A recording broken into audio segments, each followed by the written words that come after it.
ഇന്ന് beads cross filling stitch എങ്ങനെ ചെയ്യുന്നതെന്ന് നോക്കാം. ഇതുപോലെ നമ്മൾ ബീഡ്സ് നന്നായിട്ട് ലോഡ് ചെയ്യുക. ലോഡ് ചെയ്തതിന് ശേഷം നമ്മൾ ആദ്യം ഈ ഒരു കോർണറിൽ നിന്ന് നമ്മൾ ബീഡ്സ് സ്റ്റിച്ച് ചെയ്യുക. കോർണറിൽ നിന്ന് ബീഡ്സ് മെഷീൻ ത്രെഡ് ആണ് അതിനായിട്ട് എടുത്തിരിക്കുന്നത്. ഇതുപോലെ ചെയ്യുക. അതിനുശേഷം ഒരു 4 ബീഡ്സ് ഞാൻ ആദ്യം ഇടുന്നുണ്ട്. 4 ബീഡ്സ് ഇട്ടു, അതിനെ ലോഡ് ചെയ്തു, ക്രോസ് ആയിട്ട് ഇതുപോലെ സ്റ്റിച്ച് ചെയ്തു. ഇതുപോലെ സ്റ്റിച്ച് ചെയ്തെടുത്തു.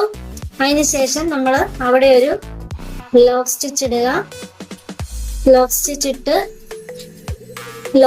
ഇട്ട് മുകളിലോട്ട് വലിക്കുക. ചെയിൻ കൊടുക്കണം. ഫിനിഷിങ്ങിന് വേണ്ടിയാണ് നമ്മൾ ചെയിൻ എടുക്കുക. ഇട്ടിട്ട് സ്റ്റോപ്പ് ചെയ്യാം.